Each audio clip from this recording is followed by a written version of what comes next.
Greetings from the Philippines to the world. We are on Facebook Live on Eagle News and also on our streaming site, eaglenewslive.com.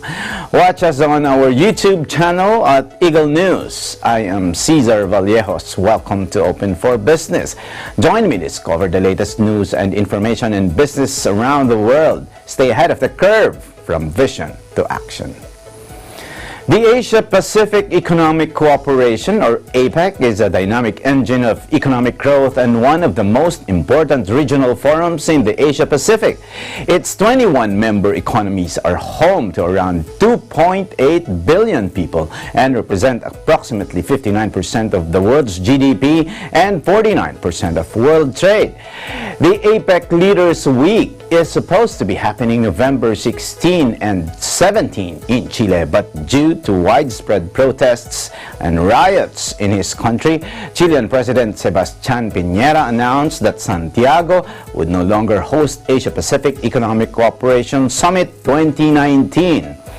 In a statement issued by the Executive Director of the APEC Secretariat, Dr. Rebecca Fatima Santamaria, she said, "The safety and welfare of Chile and our member economies are APEC's utmost priority. As such, APEC Secretariat supports Chile's decision to suspend the hosting of the APEC Leaders Week.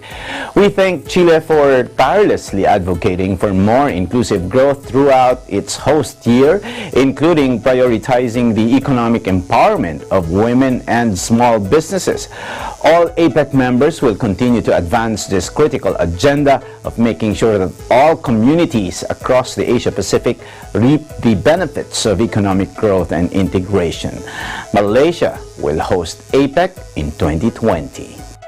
A few days before APEC 2019 was cancelled, Open for Business had a privilege to have an exclusive interview with Dr. Rebecca Fatima Santamaria, Executive Director of APEC at the APEC headquarters in Singapore. Before we show that conversation, Open for Business covered the first Advisory Council meeting of Smart City, an action-oriented community of new smart city leaders in the developing world.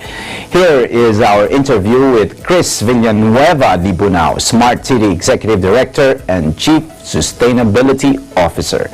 Watch this exclusive interview.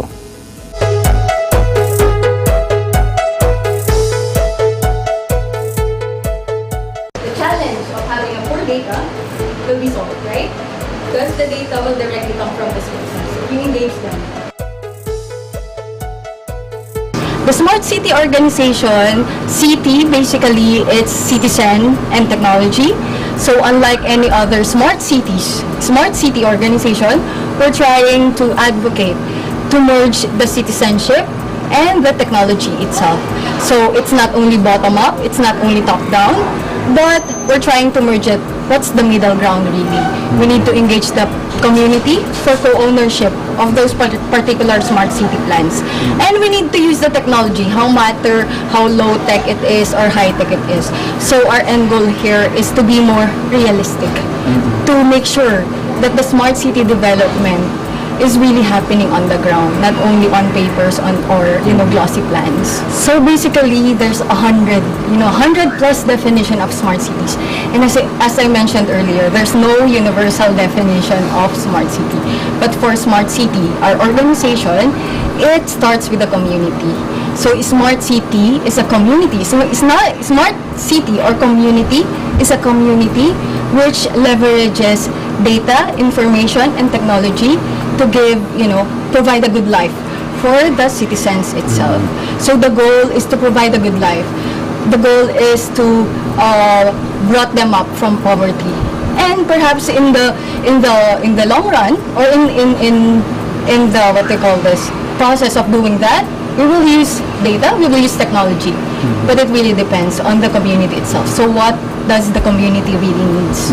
So as mentioned earlier, our unique value proposition is not more smart city plans, but you will expect from us more smart community action and strategies.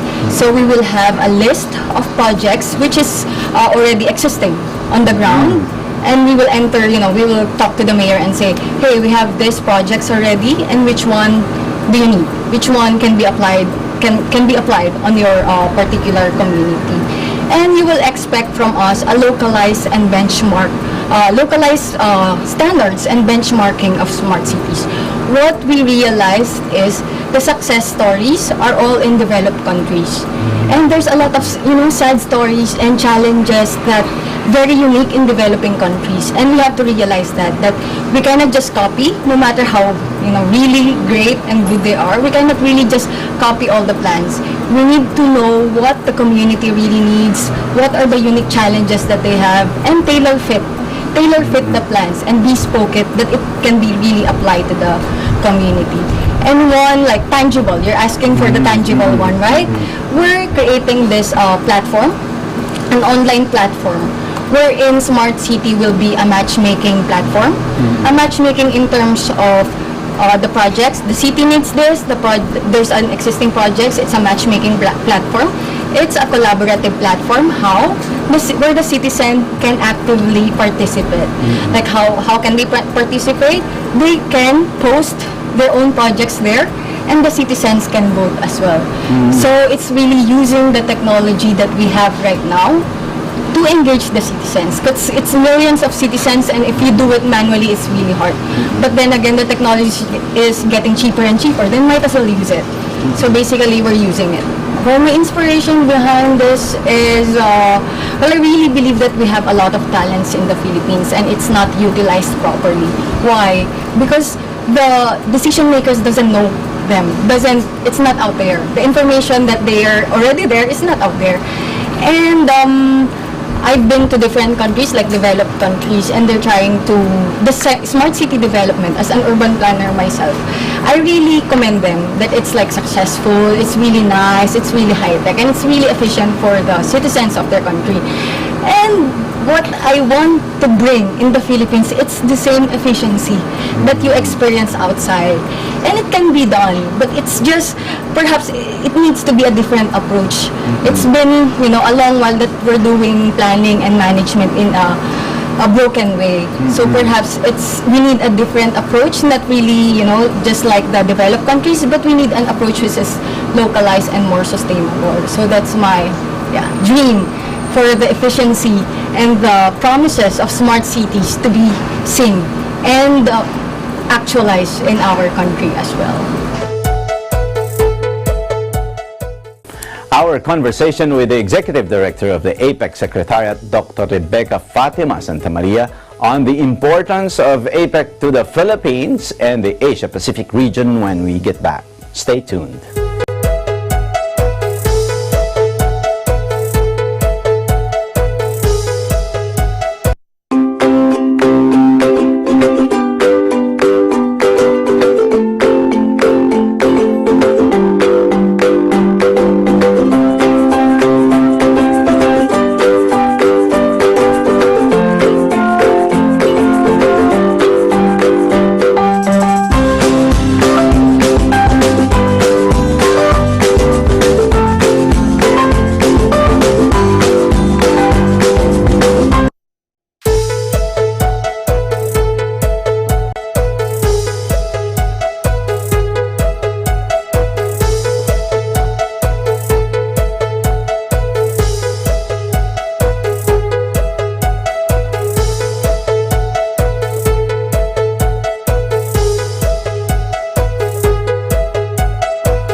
We are open for business. I am Cesar Vallejos, and I am very privileged to be here with me with the Executive Director of the Asia Pacific Economic Cooperation, Dr. Rebecca Fatima Santamaria. Thank you very much, Dr. Rebecca, for allowing us, for accommodating us here at APEC and to do an interview with you.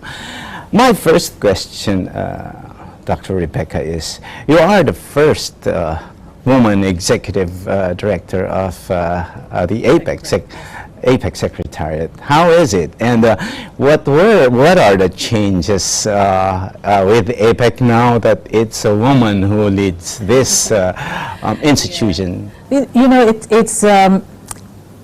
It's not necessarily different, and it's always, we haven't come to a stage where we can take it for granted when a woman takes on a role.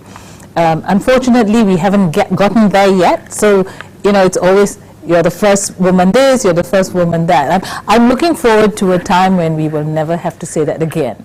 But having said all that, I think I bring to the Secretariat a more relational aspect of my management style. So I mean, everyone who comes into an organization brings his or her own style, and in my case, it's more a relational. For me, the emphasis and the priority has to be on building relationships, building bonds across not just this organization, not just the Secretariat, but also across the economies, especially the folks that I have to work with and interact with in the course of this next 3 years. Which is very interesting, Dr. Rebecca, because one of the priorities of APEC, especially I think this year, is inclusion of women, including SMEs, and inclusive growth. So can you talk more on this specific priority, women, SMEs, and inclusive growth? Because you know what, in the Philippines, about over 90%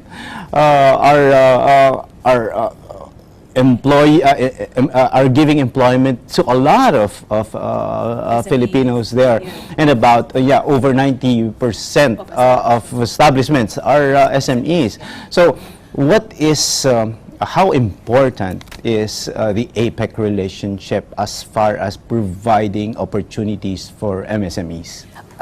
In all of our economies across the board, about 95% of business establishments are SMEs. And if you bring in MSMEs, the micro group, it will be even bigger.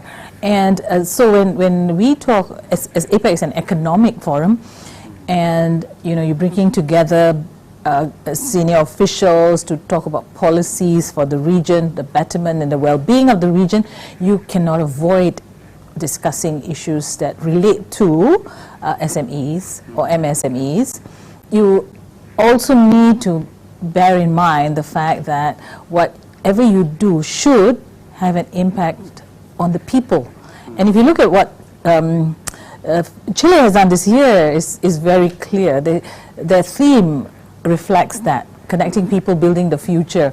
I mean, if we don't regard or we don't bring the voice of the SMEs, of the women, of the minority groups, of the indigenous groups into the room, if we don't bring their voices into the room and we're planning and we're talking of policies, then we would have failed in our work.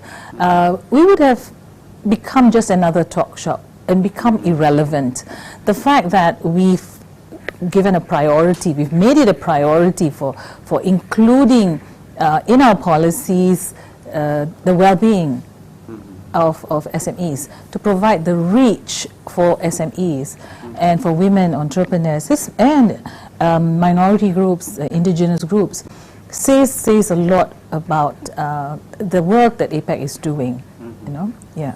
I also heard you in one of your interviews saying that on that line you wanted APEC to have an impact not just on a bigger perspective like the GDP, but also you want the common people, the ones on the streets, the ordinary people feel the impact of the growth.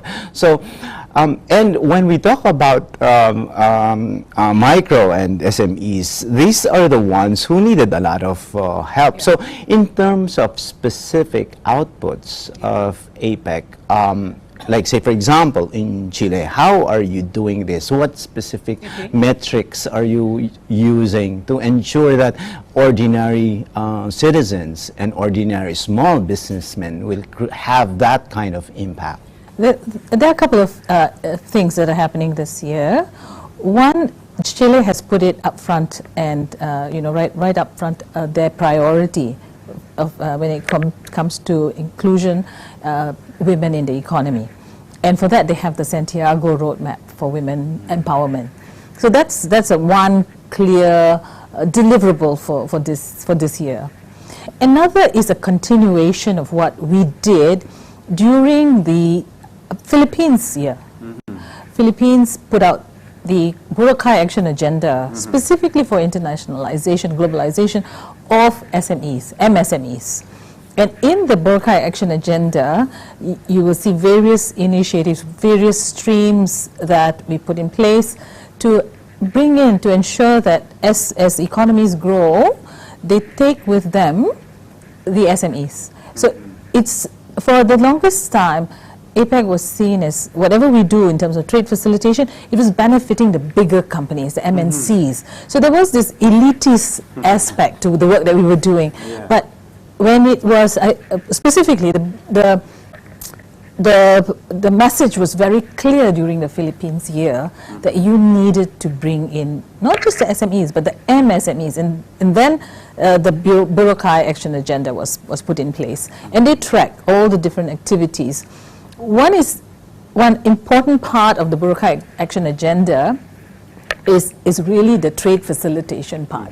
This is where you make sure that across the region, when you're talking about trade promotion or making it easier to do business, how do you tailor it, or how do you help or support MSMEs in this process? You know, international trade can be very daunting, can be very complex. So how do you make it easier for the small company or the small entrepreneur somewhere in the rural area of whether it's the Philippines or Malaysia? How do you help them take advantage of this? How do they tap into, when you talk of internationalization of SMEs, it is not so much getting the SMEs to export per se, but really, more importantly, because they are small, how do they tap into the value chains, the global value chains of these bigger companies? So there are many ways when you can assist the small and medium enterprises to export, for example, or to internationalize. One, they can go direct,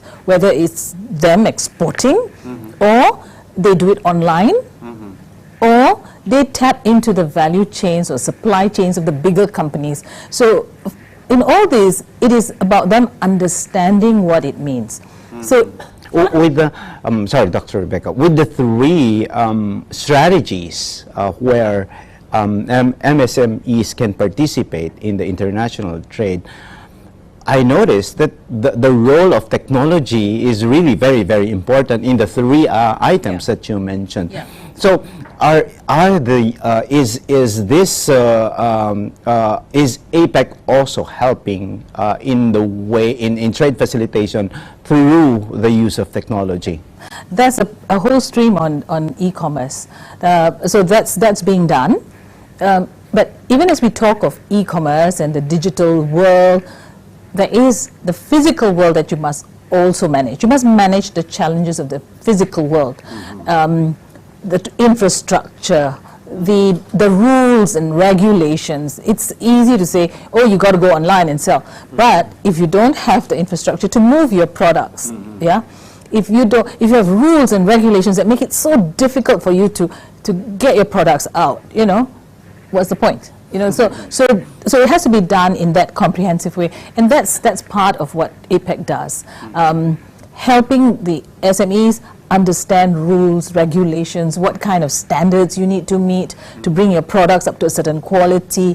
You know, what are the customs rules and regulations that you must comply with? What are the phytosanitary rules and regulations that you have to comply with? So these are all part of the capacity building of SMEs, MSMEs, that is integral to the Boracay Action Agenda. So a lot of this has been going on, and we have, now they've also got a marketplace, they call it digital marketplace for SMEs. So these are all facilitation that we've put in place to assist SMEs.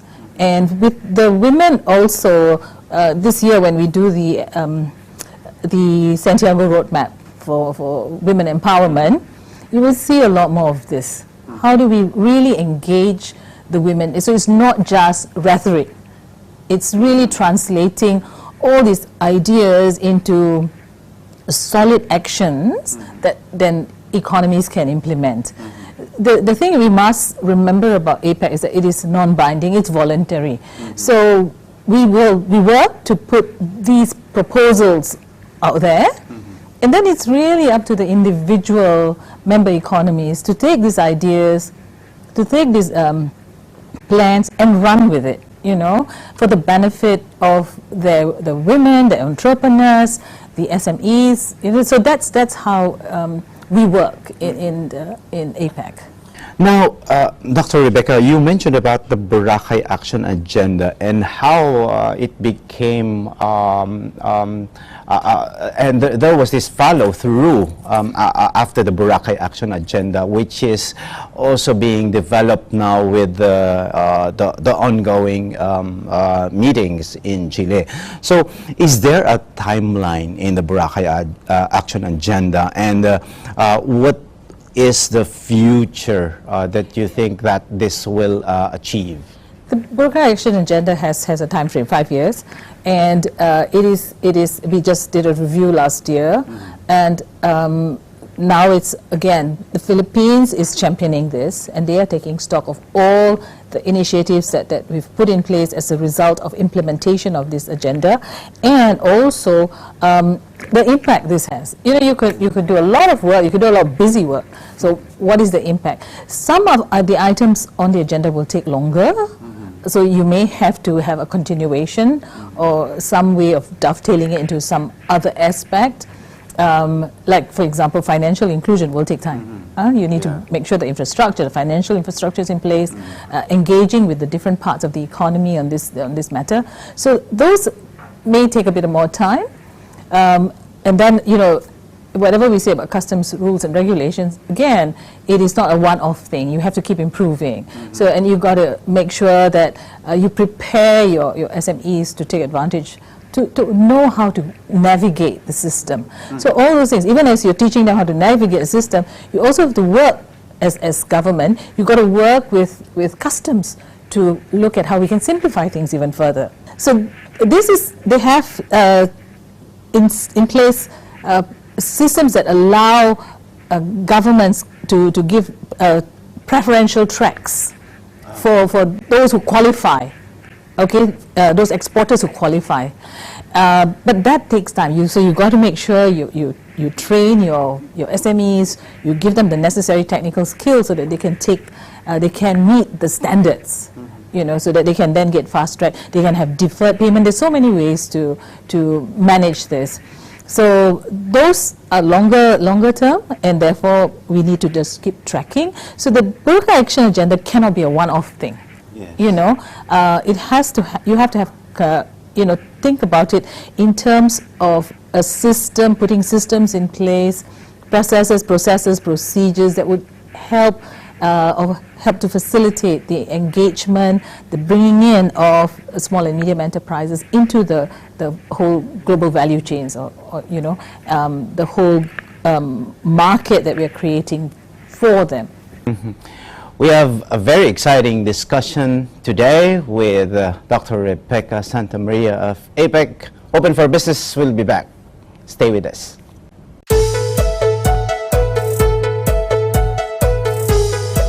Landmarks, Linggo, alas 6 hanggang alas 7 ng gabi.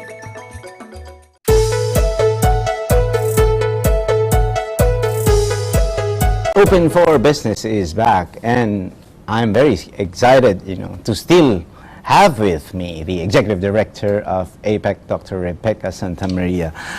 We are talking about the Boracay Action Agenda, and what are these specific partnerships, or how will multinationals and even small and medium enterprises participate in this, and what are the specific benefits that they can have, so that they will actually feel the impact of what APEC can bring to them in terms of business success. The Boracay Action Agenda spells out various initiatives and plans that economies can implement to make sure that SMEs can benefit from international trade. One very important area, and it is important and significant, but it also needs a lot of work. This is the work that's already done at the World Customs Organization. They have a system called the Authorized Economic Operator, or the Trusted Trader Programs. What it essentially means is you prepare your exporters, your manufacturers, to meet certain standards. And once they have criteria, very specific criteria. Once you can meet those criteria, what happens is it's internationally recognized, and therefore you can get fast track for your exports. So, which means you can, among others, you can have deferred payment even, because you've joined that club of reputable exporters, So you get a fast track in the logistics system, in going through customs. Okay, so the thing is to prepare the SMEs to meet those standards, and that's one very important area under the Boracay Action Agenda, where economies work. There's capacity building. APEC undertakes capacity building. There's funding provided to train the SMEs so that they meet these standards. But how sophisticated are the standards? How do you think will SMEs comply to these standards? Yeah, these are global standards. So at the end of the day, like I said, if you want to be an exporter, then this is something that you may want to do. Otherwise, the other ways, as I've mentioned, you either go online, you have your online business, or you be part of the value chain of the bigger companies. And even in that context, you will need to prepare yourself, you will need to ensure that you meet the standards of those companies where you are providing inputs, or you're part of their chain. Okay. Another interesting readings and message that you provided to the world and to the APEC members is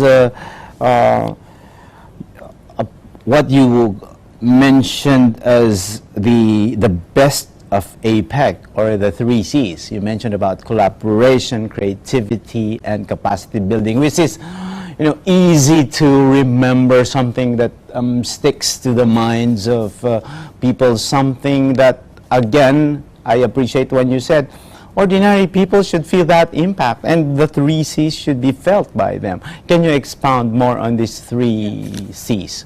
I think creativity is really up to the individual companies. The companies that we have in the region, SMEs, the women entrepreneurs, they have their level of creativity. It's for us to ensure, when I say us, I mean the policy makers, to ensure that we over-regulate and kill productivity. So that's one of the things that we must remember. Collaboration is so important in everything that we do. And really, when I say collaboration, I mean making sure we engage not just among the economies, among the policy makers, but equally important, we engage with businesses, whether they're big business, small business, and the people, civil society, the youth. So the work that APEC does has to make that connection. It has to make sense to the average citizen. I always say that for the businesses, they immediately feel it because of the APEC business travel card. They come into a country, they have a special lane, and they can completely appreciate it. Yes. But which is actually one of our reasons why we wanted to approach, because we are actually doing a lot of, we have different bureaus in different parts of the world. US, Europe, Yeah. and this time we wanted to tap APEC. But go ahead, Dr. Rebecca. You said that, again, if we have the travel card, it's easy. We Yes. can feel the impact. Yeah. What about the average citizen? So that's the thing. So the first things first, like I said, this body is an economic body. APEC is an economic body, and therefore the first priority was to ensure that the businesses, because businesses then generate wealth and create jobs, and that's how the average citizen gets a piece of the pie, as it were. And so that's why facilitating business is all important. Engaging with civil society would be in the form of other aspects of the work that we do in terms of sustainable development. In that context, then, one of the important deliverables this year under Chile's year is the work that they're doing in sustainability. So the work on curbing or reducing marine debris. You know, you think of marine debris as how is that connected to everything, but it does. It makes a difference. It impacts the lives of your average citizen. So when economies get together and try to put initiatives on a regional, global scale to deal with marine debris, I think it impacts all of us. Likewise, illegal, unregulated, undocumented fishing. Again, that is a sustainability issue. So this is another aspect of a deliverable from Chile's year. So those are things that will have an almost direct impact on people, you know, and the more important thing now that we've done this, we're doing it, is messaging it out to people to make sure that folks really understand that this is being done and here's the benefits of what's being done. So communications is another C, actually, you know, making sure that whatever is done is the messaging goes out, so people appreciate the work that's being done. Perfect. Now, Dr. Rebecca, you said that the specific function and the vision and the role of APEC, but how important is it to emerging economies like the Philippines? Example, in the Philippines, the APEC accounts for 64% of our foreign direct investments. This may not be the latest data, but somehow it gives us the idea on how big the market is. It accounts for 84% of exports and 63% of overseas workers. So now with this huge data, why would emerging companies, economies really tap on the benefits of APEC and how the APEC messaging and APEC benefits be translated to the citizens of their countries? You know, one of the important aspects of the work of APEC over the years was structural reform, was looking at regulatory reform, regulatory coherence. For us in the region, the companies in the region, to take advantage to export or to do business in the region, you know, it makes sense if you understand the regulations across, you know, and better still, if there is some harmonization of the rules across. So there's a predictability, and businesses love predictability. So that's one key area of work of APEC, ensuring that the regulatory coherence across the region, looking at structural reform to make sure that, you know, we don't, like I said, overly regulate, so that through our regulations, our laws, our you know, processes and procedures, we facilitate business. And facilitating business, trade facilitation, is a key aspect of the work that's done at APEC. And this has a direct impact on people at the end of the day, because when you facilitate business, as I said, you grow businesses, you create employment, you create wealth. At the end of the day, there is that trickle down. And that's why there is that emphasis on that particular aspect of you know, making it easy to do business. And another is the capacity building. At the end of the day, you know, you can have all these rules, all these regulations, but the companies must know what it means, how to better use the facilities that are out there. So if you look at what APEC has done, really, the incubation of those ideas on trade facilitation, and then taking that up to multilateralize it. You know, we've done it at the regional level. So more important is to have, making sure the trade facilitation applies across, right? So that there's this predictability across the globe. So taking that up to the WTO, the World Trade Organization, having it multilateralized, that again really helps to make it easier to do business in the region and in the globe, and globally rather. So those are key elements of the work that's done at APEC. And at the end of the day, the results that we've incubated gets brought up to the multilateral, so the genesis of the WTO Trade Facilitation Agreement was in APEC. You know, Okay, yeah. interesting. Now, Madam, I like it when you said businesses love predictability. And with what's happening in the world now, you know, we feel that, you know, there's, of course, we are expecting, and a lot of the predictions are towards the global recession, global slowdown, and of course the many issues happening in the region, the escalating trade wars. How is APEC and the Secretariat preparing the member countries to somehow get ready? How are you trying to somehow mitigate and prepare the various nations on the impact of this global headwinds? You know, in the work that's done at APEC is interesting in that we bring together this diverse group of countries. You've got, of economies rather, you have got developed economies and you've got less developed economies.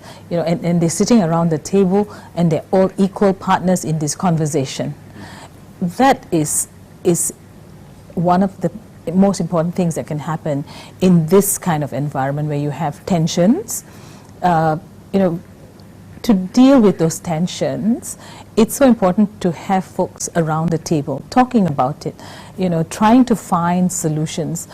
If, to some extent, one would say that those tensions arise because of a lack of understanding of what's happening in an individual economy, in an individual space. So how do we deal with it? I mean, it's important that APEC has that opportunity, provides that opportunity for all these diverse economies to sit around the table and to hear each other out and to talk and find solutions as opposed to, you know, going it alone. Here you can form alliances in trying to mitigate some of those concerns. And I think that's the value that APEC brings to this environment that is increasingly, you know, getting, that you feel it, but on the other hand, you see what can be done when economies sit around the table and have candid discussions. APEC allows it because we are non-binding. It's whatever we say, you know, it's a non-binding, so it's non-threatening in that sense. You know, so it provides you that opportunity for deeper discussions and deeper conversations on things that are of concern to individual economies. But what's your outlook? You think like with, like, say for example, with a trade war that has happened, Trade and tensions. trade tension. Okay, sorry. Okay. But you know, a lot of our reports say those words. But again, with the trade tensions, what's your outlook? Do you see any specific period where this can be mutually discussed? And as you mentioned, I like the way when you said, you know, you find solutions to specific problems with the cooperation by sitting down, you know, as equal partners. But as we see it today, businesses, like for example in the Philippines, are affected in such a way that both are our trading partners. Yeah, it is a challenge for economies when you have you know, tensions among member economies. But at the end of the day, we have to keep it, and I'm a firm believer in this, we have to keep that discussion going, we have to keep the conversation going. It is when we leave the table, that's the way I always feel. If you leave the table, then it becomes a problem. But if you are engaged and at the table, there's always hope. So if you know, if you've been following, they're coming back to the table. And that's so important. They're coming back to the table. And that gives us hope. And I always look at the glass half full. Okay, so for me, when I see that folks are coming back, they're getting back together again, they're continuing to discuss, okay, that's possible. That's a good sign. We will continue our insightful discussion after these reminders. Stay with us.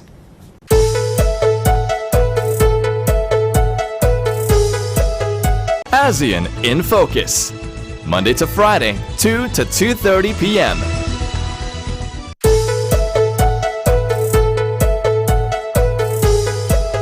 Open for Business is back, and with me is the Executive Director of the Asia Pacific Economic Cooperation, Dr. Rebecca Fatima Santa Maria. Madam, of course, you would, as you mentioned earlier, with gender equality, you know, there would be a time, as you said earlier, where we will not mention anymore why you're the first woman or the first man, or in the various industries, but we just describe you as you. But as the executive director of APEC, what is it that you want to be your legacy with APEC? Because right now, as we see it, the way it is handled, managed, we can feel the relationship that you are mentioning, specifically on the strategies and the messaging. What is the legacy of your legacy with APEC, and how do you think this can be sustained by the next leaders and secretariat?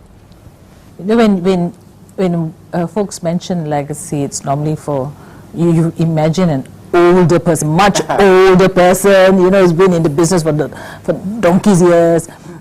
So I think it would be presumptuous of me to say that I'm leaving this legacy or that legacy. For me, it's more important that you leave an organization in a better shape than when you got it, because that then matters. That you create a work environment that is nurturing, that helps the members within the organization to grow and to be their best, to excel. I think that's important. And this is an organization that serves the 21 member economies. So it's, at the end of the day, it's how we will be judged by the quality of our service to those 21 member economies, and striving to improve service in this changing and ever challenging global environment is what matters. How do we support the different economies in managing all the challenges that they face? How do we facilitate that conversations? How do we assist member economies in coming up with agenda that facilitates discussions? I think that's the role of the Secretariat increasingly going forward. I ask Madam Rebecca because we recently also here in Singapore, I was able to interview the author of Actionable Intelligence here at the National University of Singapore, and he was talking about how to deliver business results faster using accurate big data.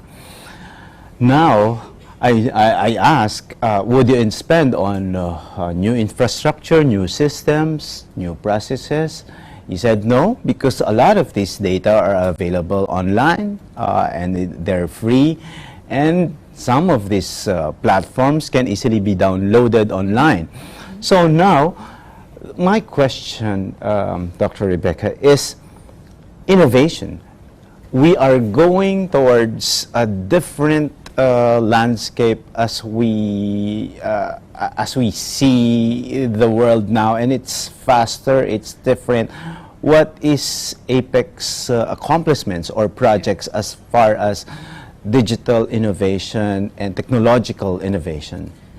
We have the digital economy, the discussions on the digital economy has been going on for a long time in APEC. And this year, we have the consolidation of different aspects of work on the digital economy. We're consolidating it through a body called the Digital Economy Steering Group. What has happened is you have parts of the digital economy being discussed in different parts, right? The financial folks will talk about financial inclusion, which is a key part. You're talking of fintech, which is another aspect. The SMEs, there is e-commerce for them, you know, so there's another section. And then there's skills for the future that involves the digital economy. So it's housed in so many parts of APEC. So with this the steering group, we're consolidating, we're bringing it all together so that we can have more meaningful, more integrated work on the digital society, on the digital economy, on encouraging innovation in the region. So that's a key part of the work that we have for this year going forward. So for me, integrating, when you talk of integrating all the initiatives, that lands towards more efficiency for all of us, you know, and making best use of what is already out there. So you're tapping on resources.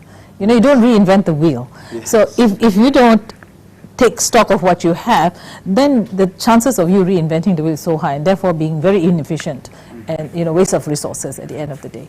Mm-hmm. You know, being engaged in a lot of negotiations in your past experience, you know, how is life different now, you know, now that you speak with different leaders who have various ideas and initiatives? I think over the years, as you engage in different parts of international trade, you build your competencies. You learn how to manage different and difficult and challenging situations.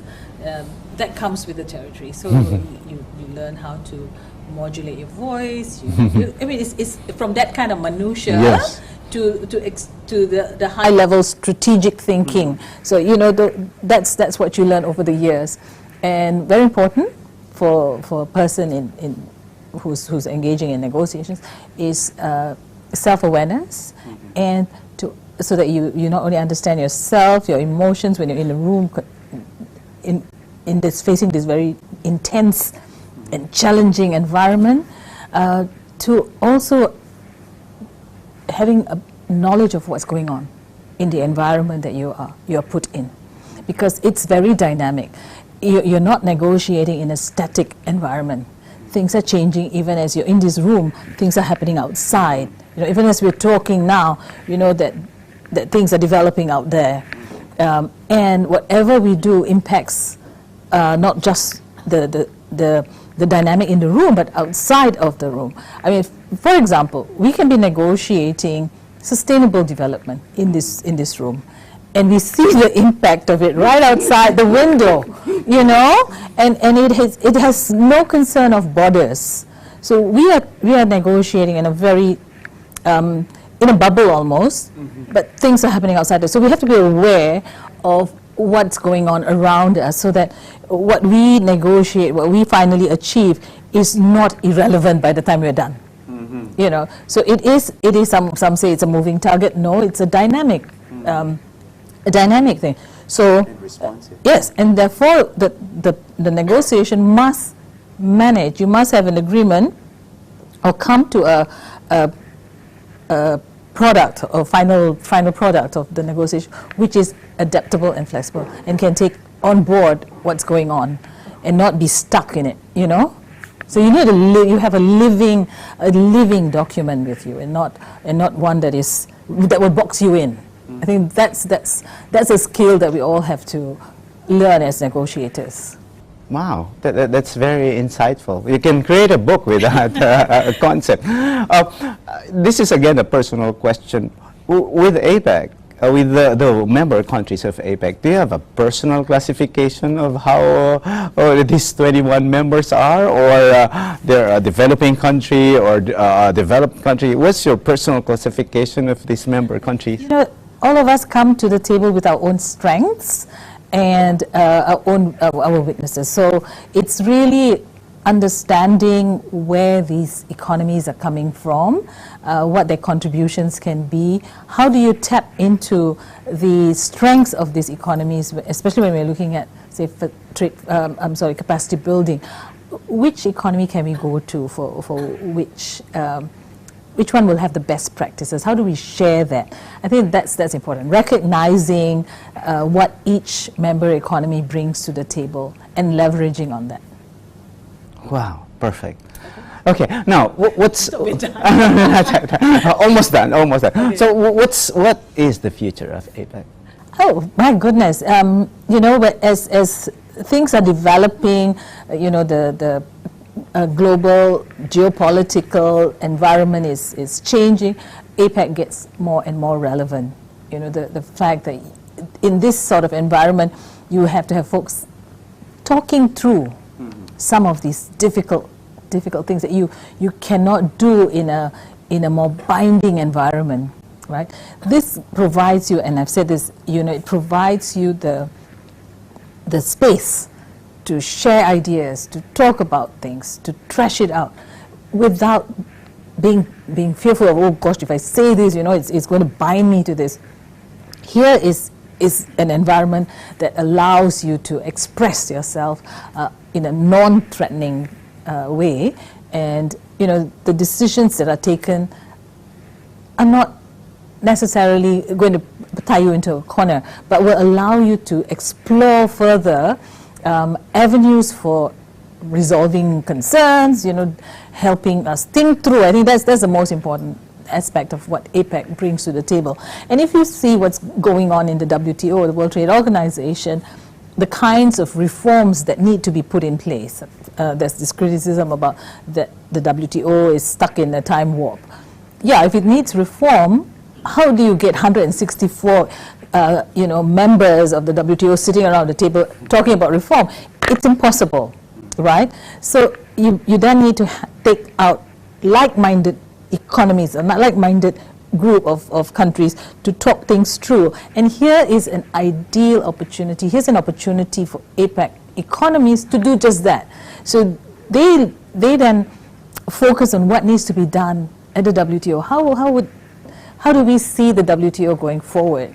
In this rule-making, in this kind of environment, can we have that kind of conversations among these 21 economies, trashing it out, and then pushing it through to the bigger group and say, here's some ideas for you to multilateralize.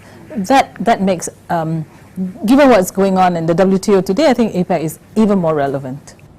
Wow, we're nearing the highlights of the APEC, Chile. What are your expectations?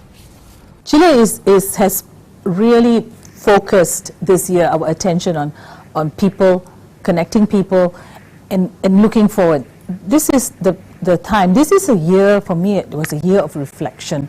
And it was good that it was done this year because we are nearing the end of the BOGO goals, the completion of the BOGO goals, and looking forward. So a lot of reflection is required. Where do we want to head? How do we see this group of economies moving forward and contributing to the global environment, the global trading environment? So what Chile has done is help us to focus on connectivity, focus on people, focus on the future, and in very simple terms, and bringing us together, looking at solid deliverables. I mean, they were very clear in that context. We want to make sure we deal with sustainable development. Okay, what do you want to do? We want to look at marine debris. We want to look at illegal fishing. We want to look at women's empowerment. When we talk about inclusivity, here's what we want. We want to talk about women empowerment. We want to make sure the Burqa Action Agenda gets implemented. So it's very focused, in that context. So we hope to see the deliverables when the leaders meet. We will have a good year this year. There are startups, entrepreneurs, small business owners, SMEs who are watching our show. Maybe a request for you to give them a message, ma'am. Yeah, it's important to engage with the APEC Business Advisory Council, to engage with the policymakers and the representatives, the ministers, who are going to make a case for a better trading environment within the region. I think that's what is necessary at this point, to make sure your voice is heard through those folks who are in the room. Because if they don't take your message into the room, then that would be a missed opportunity. So whether that message is carried by the APEC Business Advisory Council or the ministers or the officials, just get it out. Thank you very much. That was a very insightful discussion with Dr. Rebecca Santamaria. And thank you, ma'am. We are very honored and privileged to have you in Open for Business show. We hope that you can visit Manila, you can visit the Philippines, so we can give you a tour of the studio and hopefully to talk again about the many activities, accomplishments of the APEC and the APEC Secretariat. Open for Business will be back. Stay tuned. Thank you very much. Stay tuned. We'll be back.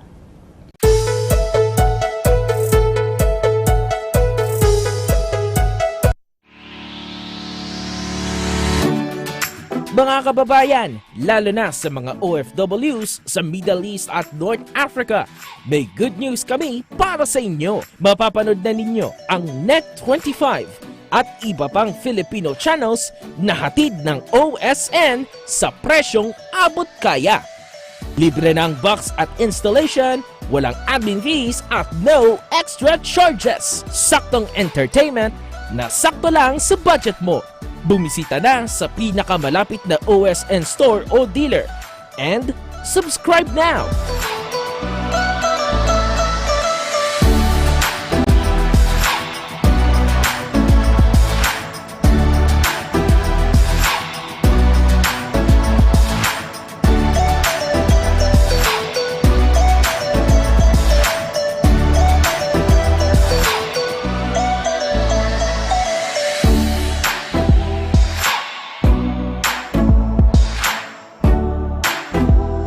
Sa Net25 at OSN, siguradong at home ka dito.